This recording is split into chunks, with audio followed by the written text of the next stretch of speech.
Irmão Shalom, dando continuidade ao vídeo que eu justifico por que eu passei a guardar os 10 mandamentos, mesmo sendo um crente convertido numa igreja batista.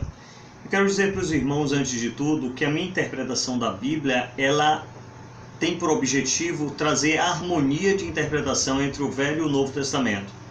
Se a gente for confrontar versículos aqui, eu tenho certeza que você vai encontrar versículos que embasam a sua teoria de que não temos que guardar os 10 mandamentos, e eu também vou encontrar versículos.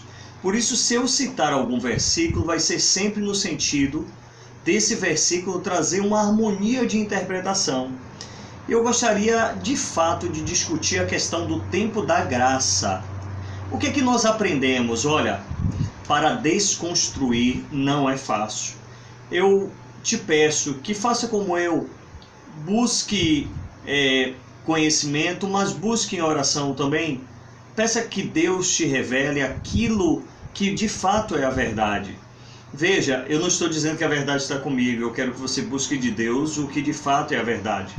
Eu passei a compreender e a observar algumas coisas e algumas contradições. Veja só, o que é o tempo da graça? O que nós aprendemos? Me responda aí.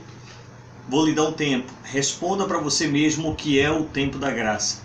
Veja, nós aprendemos que o tempo da graça é o tempo onde Cristo nos libertou do império da lei, da escravidão da lei, e nos transportou para um tempo novo, um tempo onde Deus não agiria mais olho por olho, dente por dente, e agiria mais no tempo da graça. Me parece que Deus mudou e Ele é mais condescendente no tempo da graça. Então, eu queria fazer algumas perguntas para que a gente começasse a refletir. É isso que você aprendeu sobre o tempo da graça? No tempo da graça, nós não temos mais submissão a cumprimento de mandamentos. É isso que nós aprendemos. Vou te fazer algumas perguntas. Pesquise, abra sua Bíblia, tente se responder a você mesmo com base naquilo que você aprendeu. Depois vá na Bíblia, veja se tem fundamentação e depois a gente vai refletindo. Veja só, queria lhe fazer algumas perguntas. No tempo da graça não há submissão a mandamentos? No tempo da graça não existe obrigações? No tempo da graça é o tempo em que os próprios homens julgarão da sua consciência o que é certo, o que é errado, o que deve fazer, o que não deve fazer, é isso?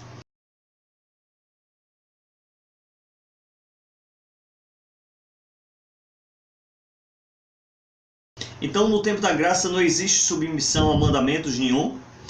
O crente, então, pode viver uma vida à la vontade, regrado, limitado apenas por aquilo que o Espírito Santo te revela e daquilo que ele acha, ok? No tempo da graça, nós aprendemos que toda a lei, não é, foi abolida. E aqui eu vou fazer uma distinção entre lei e os 10 mandamentos, o decálogo, tá bom? Mas vamos lá. A fé é livre. O tempo da graça é o tempo que a gente vive pela fé. Então eu vivo à la vontade, eu vivo apenas limitado naquilo que a minha consciência me diz que eu posso e não posso fazer. Então, se o tempo da graça aboliu os mandamentos, aboliu a lei, então no tempo da graça não há mandamentos, não é isso? No tempo da graça não há mandamentos. Vamos ver? Então, no Novo Testamento não há mandamentos? Mateus 5, a partir do versículo 21, diz assim: Ouvistes que foi dito aos antigos, não matarás, e quem matar estará sujeito a julgamento. Eu, porém, vos digo que todo aquele que sem motivo se irá contra seu irmão estará sujeito a julgamento, e quem proferir um insulto a seu irmão estará sujeito a julgamento do tribunal, e quem lhe chamar tolo estará sujeito ao inferno de fogo.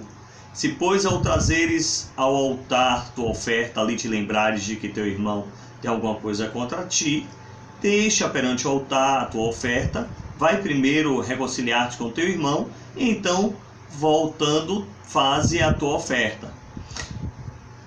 Me diz uma coisa, quando Jesus diz que no passado a lei dizia uma coisa e agora ele está dizendo a mesma coisa, só que sem o legalismo do cumprimento da lei, mas trazendo uma ideia de cumprimento pela fé, pela fidelidade, pela confiança em Deus, pelo amor a Deus. Vou citar outros versículos. Jesus disse: ouviste o que foi dito, não adulterarás. Eu, porém, vos digo, qualquer que olhar para uma mulher com intenção impura no coração, já adulterou com ela. Também foi dito: aquele que repudiar sua mulher, dê-lhe carta de divórcio. Eu, porém, vos digo, qualquer que repudiar sua mulher, exceto em caso de relações sexuais ilícitas, a expõe a tornar-se adúltera. E aquele que casar com a repudiada, comete também adultério. O Senhor Jesus continua dizendo: também ouvistes o que foi dito aos antigos, não jurarás falso, mas cumprirás rigorosamente para com o Senhor os teus juramentos. Eu, porém, vos digo, de modo algum jureis, nem pelo céu, por ser o trono de Deus, nem pela terra, por ser estrado dos seus pés, nem por Jerusalém, por ser a cidade do grande rei. Me diz uma coisa, no tempo da graça não existe mandamentos? O que é que eu faço com essas palavras de Jesus? Eu considero recomendações? As palavras de Jesus tornaram o mandamento obsoleto e ele trouxe um novo mandamento, ou ele trouxe o mesmo mandamento de uma outra perspectiva, uma perspectiva menos legalista e mais sujeita ao amor, ao cumprimento do mandamento pela fé?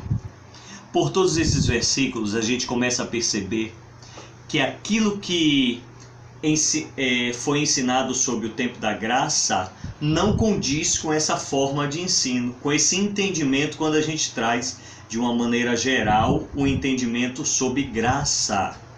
Então o que é que eu faço com as palavras de Paulo? Veja, em alguns momentos Paulo cita diretamente o mandamento dado pelo Senhor. O que é que eu faço no tempo da graça? Eu não obedeço? Vamos ler? 1 Coríntios capítulo 7, versículos 6, 10, 12, 19 e 25, diz assim, versículo 6, isto vos digo como concessão, não por mandamento. Preste atenção.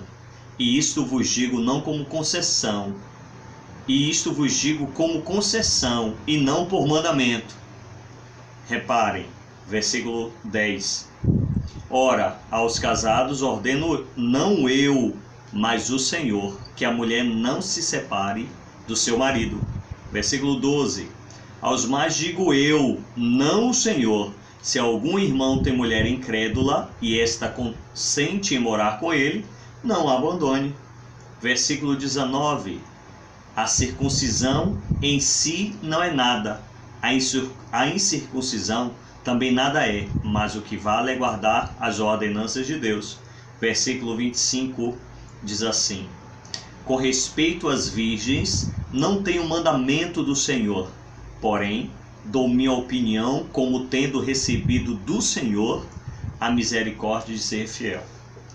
A partir dessas passagens, a gente começa a desconstruir a ideia que colocaram e nos ensinaram ao longo de séculos de que o tempo da graça anulou os mandamentos. Ora, se no tempo da graça existem mandamentos do Senhor, então, como abolir então os mandamentos dados a Moisés lá em Êxodo capítulo 20? A gente começa a desconstruir, a gente começa a refletir, a gente começa a perceber de uma outra forma. Vamos continuar? O capítulo 9, o versículo 14, diz assim, olha só que interessante, diz assim, assim ordenou também o Senhor aos que pregam o Evangelho que vivam do Evangelho. Eu estou tentando lhe provar que no Novo Testamento, no tempo da graça, há mandamentos a serem cumpridos? Ou não há? Bom, se não existem mandamentos no tempo da graça, por que a igreja cumpre fielmente 1 Coríntios capítulo 11, a partir do versículo 23, assim que eu começar a ler, você vai lembrar do que se trata. E diz assim: porque eu recebi do Senhor o que também vos entreguei, que o Senhor Jesus, na noite em que foi traído, tomou o pão e, tendo dado graças, o partiu e o deu aos discípulos, dizendo: comei dele todos. Ora, se não há mandamento no tempo da graça, por que a igreja cumpre a ordem, o mandamento da ceia do Senhor? Se não há tempo da graça, por que a igreja cumpre Mateus 28, 18 e 20, a grande comissão: ide por todo o mundo e pregai o evangelho a todas as nações, batizando-as em nome do Pai, do Filho e do Espírito Santo, e ensinando-os a guardar tudo que eu vos tenho ordenado? Começamos a desconstruir a ideia de que no tempo da graça não há submissão a mandamentos. Vamos continuar? No tempo da graça, a fé anula o cumprimento dos 10 mandamentos? Paulo responde, Romanos capítulo 3, versículo 31, diz assim: anulamos, pois, a lei pela fé? Não, de maneira nenhuma. Antes, confirmamos a lei. Ora, aqueles que vivem na graça, aqueles que vivem pela fé, aqueles que vivem na confiança de Jesus, guardam os seus mandamentos.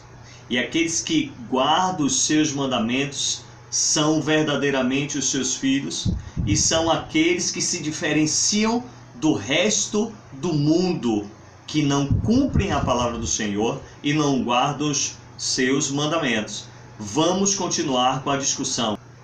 Existem algumas grandes contradições do tempo da graça e o que nos ensinamos. Uma das grandes contradições é: ora, no tempo da graça não existe submissão a mandamentos, mas por que a igreja pratica aquilo que nem mesmo está no Novo Testamento e ela pratica de forma fiel, de forma sistemática, e, no entanto, não são ordens, não são mandamentos nem do Novo Testamento?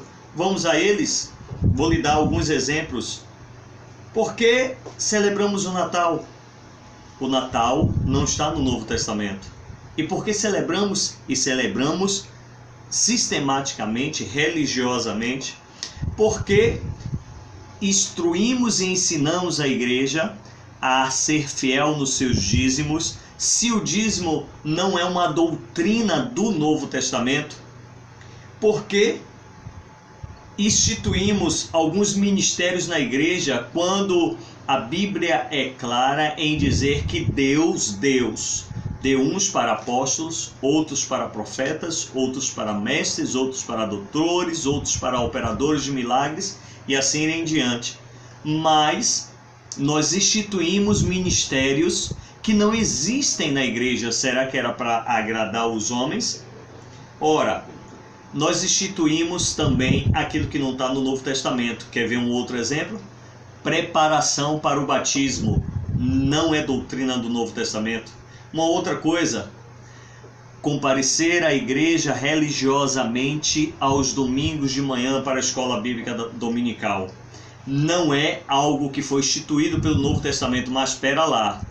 Nem tudo que não foi instituído pela Bíblia também é ruim. É óbvio que estudar a palavra de Deus e separar um dia para estudar a palavra, é óbvio que isto é muito bom e isso é muito edificante, desde que não se torne em legalismo e se torne em maldição se o irmão não comparecer no domingo de manhã na igreja e porventura for visto em outro lugar.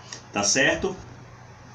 Bom, se no tempo da graça os mandamentos foram abolidos, então o que dizer de princípios que estão contidos nos 10 mandamentos, mas que são princípios que Deus já cobrava muito antes de existir os 10 mandamentos, antes mesmo dos 10 mandamentos serem escritos por Deus e dado a Moisés? Vamos lá, Gênesis capítulo 2, versículo 1 e 2 e 3. Assim, pois, foram acabados os céus e a terra e todo o seu exército.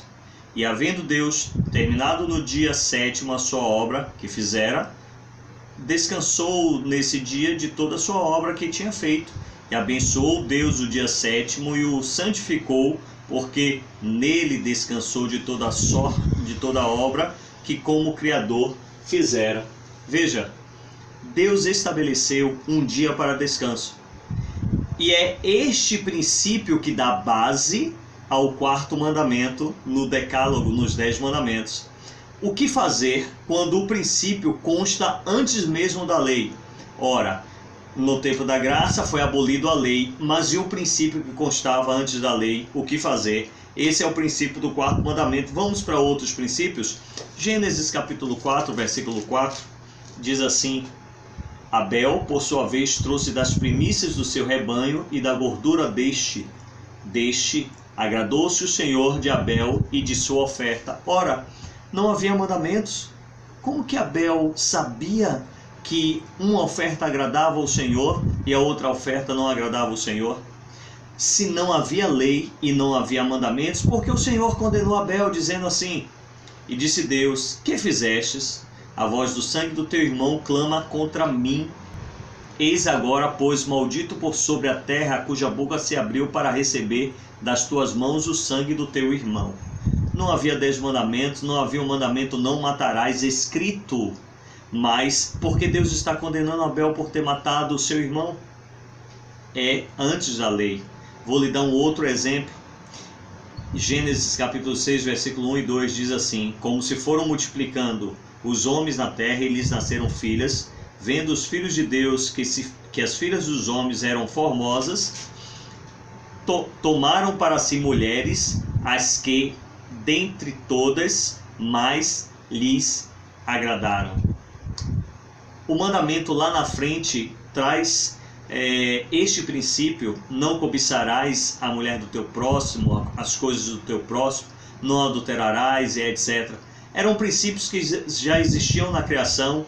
Não tem porquê esses princípios que deram base aos mandamentos serem anulados no tempo da graça. Não tem sentido. Esse Deus não mudou do tempo do Velho Testamento para o Novo Testamento. Ele é o mesmo ontem, hoje e o será eternamente. Eu quero lhe dizer que todo o Velho Testamento se resume aos 10 mandamentos. Portanto, os 10 mandamentos é a regra de fé e prática de um cristão, ok? É isso que eu passei a crer.